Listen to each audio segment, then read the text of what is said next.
महाकुंभ में प्रयागराज संगम स्नान करने तो सभी जा रहे हैं, मगर कितनों को पता है वहाँ के दिव्य अक्षय वट के बारे में, जिसके दर्शन के बिना प्रयागराज की यात्रा अधूरी मानी गई है। आइए जानते हैं इस दिव्य अक्षय वट और उसके नीचे स्थित पातालपुरी मंदिर के बारे में। यह कथा आपको इंटरनेट पर कहीं और नहीं मिलेगी, अतः कृपया वीडियो अंत तक देखें और लाइक, शेयर तथा सब्सक्राइब जरूर कर लें। पुराणों में वर्णन आता है कि कल्पांत या प्रलय में जब समस्त पृथ्वी जल में डूब जाती है, उस समय भी वट का एक वृक्ष बच जाता है। अक्षय वट कहलाने वाले इस वृक्ष के एक पत्ते पर ईश्वर बाल रूप में विद्यमान रहकर सृष्टि के अनादि रहस्य का अवलोकन करते हैं और सृष्टि का संचालन करते हैं। मार्कंडेय ऋषि ने जब भगवान की अद्भुत माया का अवलोकन किया, वह महाप्रलय को देखा, तब उन्होंने प्रभु को बालक रूप में अक्षय वट के ही एक पत्ते पर शयन करते हुए देखा था।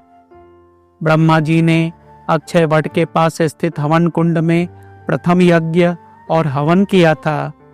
इसमें 33 करोड़ देवी देवताओं का आह्वान किया गया था। यज्ञ समाप्त होने के बाद ही इस नगर का नाम प्रयाग रखा गया था, जिसमें प्र का अर्थ प्रथम और याग का अर्थ यज्ञ, अनुष्ठान इत्यादि से है। अक्षय का शाब्दिक अर्थ होता है कभी नष्ट न होना। भगवान शिव और पार्वती ने अपने हाथों से इस अक्षय वट वृक्ष को लगाया था। ब्रह्मा, विष्णु और महेश तीनों देव इस अक्षय वट पर विराजमान रहते हैं। जब धरती पर प्रलय होता है तो उस समय भगवान विष्णु बालक रूप धारण कर इस पत्ते में जन्म लेते हैं और सृष्टि का संचालन करते हैं। इसीलिए इस अक्षय वट वृक्ष के पत्ते को नहीं तोड़ते हैं। जो पत्ते नीचे गिरते हैं उसे श्रद्धालु प्रसाद समझकर ले जाते हैं। ऐसी मान्यता है कि अक्षय वट वृक्ष के नीचे से ही अदृश्य सरस्वती नदी भी बहती हैं। संगम स्नान के बाद अक्षय वट के दर्शन पूजन से वंश वृद्धि से लेकर धन धान्य की संपूर्णता तक की मनौती पूरी होती है। यहाँ आने से सभी पाप नष्ट होते हैं, मनोकामनाएं पूर्ण होती हैं। इनकी एक परिक्रमा पूरे ब्रह्मांड के परिक्रमा के बराबर है। भारतवर्ष में एक नहीं बल्कि 4 पौराणिक पवित्र वट वृक्ष हैं। कृद्धवट सोरों सुकर क्षेत्र में अवस्थित है। अक्षय वट प्रयाग, वाराणसी और गया में, सिद्धवट उज्जैन और वंशीवट वृंदावन में स्थित है। आज हम चर्चा कर रहे हैं प्रयाग स्थित अक्षय वट की, जो त्रिवेणी के तट पर आज भी अवस्थित है। हिंदुओं के अलावा जैन और बौद्ध भी इसे पवित्र मानते हैं। कहा जाता है बुद्ध ने कैलाश पर्वत के निकट प्रयाग के अक्षय वट का एक बीज बोया था। जैनों का मानना है कि उनके तीर्थंकर ऋषभ देव ने अक्षय वट के नीचे तपस्या की थी। वो प्रयाग में इस स्थान को ऋषभ देव तपस्थली या तपोवन के नाम से पूजते हैं। वाराणसी और गया में भी ऐसे वट वृक्ष हैं जिन्हें अक्षय वट मानकर पूजा जाता है। कुरुक्षेत्र स्थित ज्योतिसर स्थान पर स्थित अक्षय वट वृक्ष के बारे में मान्यता है कि यहीं पर भगवान कृष्ण ने अर्जुन को गीता का उपदेश दिया था। सोरों सुकर क्षेत्र में स्थित वाराह पौराणिक पवित्र गृद्धवट है, जहाँ पृथ्वी और वाराह संवाद हुआ था। पुराणों में प्राप्त उल्लेख के अनुसार प्रयाग स्थित अक्षय वट सर्व सिद्धि प्रदान करने वाला और आध्यात्मिक शक्ति का पूंजीभूत केंद्र है। अक्षय वट को लेकर ऐसी मान्यता है कि इसकी जड़ों में सृष्टि निर्माता ब्रह्मा, मध्य भाग में वेणी माधव स्वरूप श्री हरि विष्णु और अग्रभाग में महादेव शिव शंकर का वास है। इस वट वृक्ष की मान्यता समुद्र मंथन से प्राप्त 14 रत्नों में एक कल्प वृक्ष के अंश के रूप में भी है। प्रभु श्री राम को जब 14 वर्ष का वनवास मिला तो वह सीता जी और लक्ष्मण के साथ इसी वटवृक्ष के नीचे आए थे और 3 दिनों तक विश्राम करने के पश्चात आगे प्रस्थान किया था। लंका विजय से वापस लौटने के बाद दोबारा यहाँ फिर से आए थे। उन्होंने ही इस वृक्ष को वरदान दिया था कि इसे अक्षय वट के नाम से जाना जाएगा। इनका कभी नाश नहीं होगा और इनके पत्ते हमेशा हरे भरे रहेंगे। आज भी अक्षय वट पर प्रभु राम, माता सीता और लक्ष्मण जी के विग्रह का पूजन होता है। अगर आप प्रयाग जाएं तो इस पूज्य वृक्ष का दर्शन अवश्य करें। इस वृक्ष के पत्ते को नहीं तोड़ते हैं, जो पत्ते नीचे गिरते हैं उसे ही श्रद्धालु प्रसाद समझकर ले जाते हैं। अक्षय वट का संदर्भ कालिदास के रघुवंशम तथा चीनी यात्री वेनसांग के यात्रा विवरणों में भी मिलता है। 644 ईसा पूर्व में चीनी यात्री वेनसांग यहाँ आया था। उस समय यह स्थान एक टीले के रूप में था। उसने अपने विवरण में लिखा है कि अक्षय वट वृक्ष के पास कामकूप नाम का तालाब था। यही कामकूप तालाब सरस्वती कूप के नाम से भी प्रसिद्ध है। मोक्ष प्राप्ति के लिए लोग यहाँ आते थे और वृक्ष पर चढ़कर तालाब में छलांग लगा देते थे। इस कामकूप तालाब में इंसानी नर कंकाल देखकर वेनसांग बहुत दुखी हुआ था।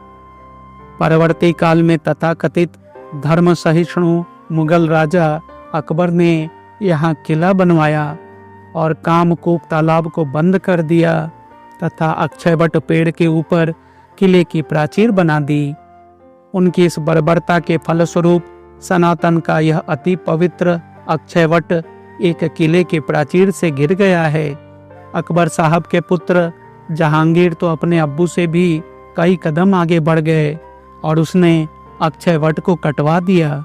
उस धर्मांध ने इस जगह को लोहे की मोटी चादर से ढकवा दिया और अक्षयवट के मूल में गरम तवा रखवाकर और जड़ों में आग लगवाकर इसे नष्ट करना चाहा, ताकि दोबारा से यह वृक्ष बाहर नहीं निकले।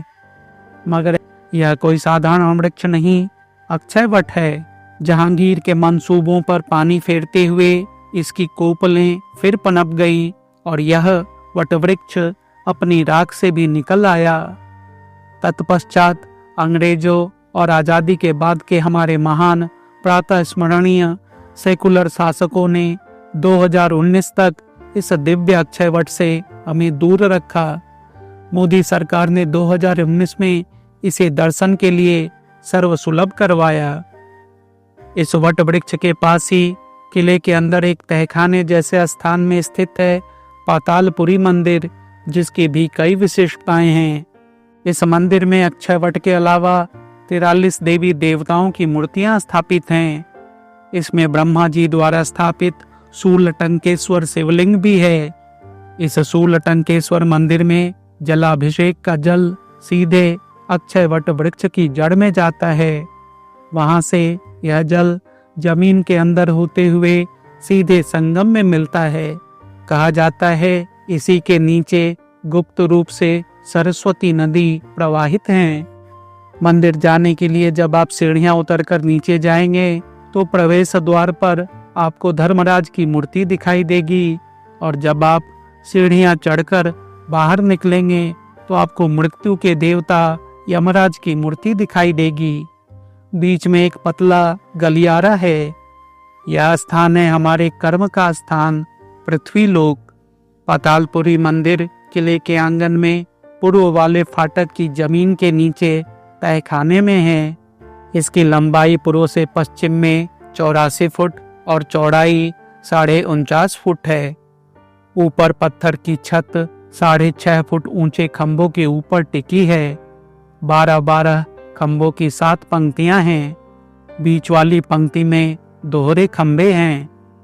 कुल खंभों की संख्या 100 के लगभग है। पश्चिम की ओर मुख्य द्वार है, जिससे कुछ सीढ़ियों से नीचे उतरना पड़ता है। फिर कुछ दूर तक सीधा रास्ता पूर्व की ओर चला गया है। उसके आगे मंदिर का मुख्य भाग मिलता है। इसके रास्ते में धर्मराज की बड़ी मूर्ति दाहिने हाथ बैठी बनी है। इसी बनावट के भीतर और भी बहुत सी बड़ी बड़ी मूर्तियां गणेश, गोरखनाथ तथा नरसिंह अवतार आदि की हैं।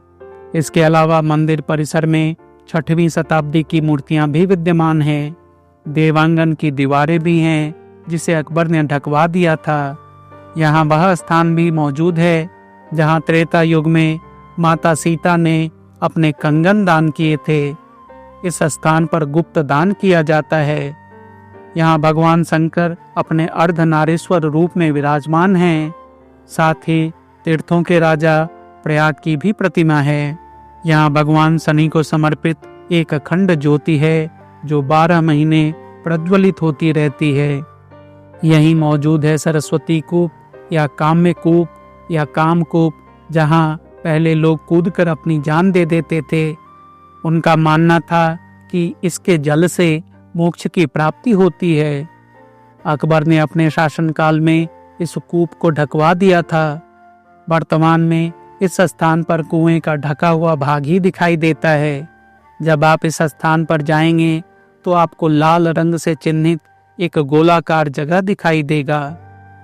पातालपुरी मंदिर में अक्षय वट, धर्मराज, अन्नपूर्णा, विष्णु भगवान, लक्ष्मी जी, गौड़ी गणेश, शंकर महादेव, दुर्वासा, वाल्मीकि, प्रयागराज, वैद्यनाथ, कार्तिक स्वामी, सती अनसुईया, वरुण देव, दंड पांडे महादेव, काल भैरव, ललिता देवी, गंगा जी, यमुना जी, सरस्वती जी, नरसिंह भगवान, सूर्य नारायण, जामवंत, गुरु दत्तात्रेय, बाण गंगा, सत्यनारायण, शनिदेव, मार्कंडेय ऋषि, गुप्तदान, टंकेश्वर महादेव, पार्वती, वेणी माधव, कुबेर भंडारी, आरसनाथ पारसनाथ, संकट मोचन हनुमान जी, कोटेश्वर महादेव, राम लक्ष्मण सीता जी, नाग वासुकी दूधनाथ, यमराज,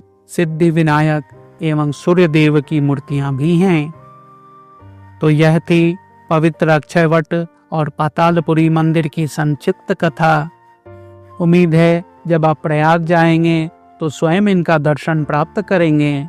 अगर यह कथा आपको पसंद आई हो तो वीडियो को लाइक और शेयर तथा चैनल को सब्सक्राइब जरूर कर लें। धन्यवाद।